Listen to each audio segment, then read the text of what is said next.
టీటీడీలో ఉద్యోగాల పేరిట భారీ కుంభకోణం జరుగుతోందని టీటీడీ మాజీ చైర్మన్ భూమన కరుణాకర్ రెడ్డి సంచలనమైన ఆరోపణలు చేశారు.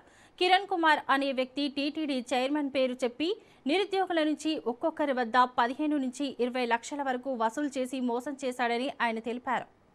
115 మున్సిపాలిటీలు ఈ రాష్ట్రంలో ఉంటే ఆ మున్సిపాలిటీలకు సంబంధించి వాటి అభివృద్ధి కని సాకుతో మున్సిపల్ బాండ్లను ఇష్యూ చేసేయటానికి ఒక జీవో విడుదల చేసింది. ఈ జీవో విడుదల చేయటం ద్వారా రాష్ట్ర ప్రభుత్వ ఆర్థిక డొల్లతనాన్ని, దివాలా కోరుతనాన్ని, మున్సిపాలిటీలకు ఏమాత్రము కూడా నేను సహకరించను అని చెబుతున్న ప్రభుత్వం మున్సిపాలిటీలే డబ్బులు సమీకరించుకోవటానికి బాండ్లను ఇష్యూ చేయించేటువంటి అధికారాన్ని కల్పిస్తూ ఈ జీవోను ఇష్యూ చేయడం జరిగింది. అంటే అర్థం ఏంటి?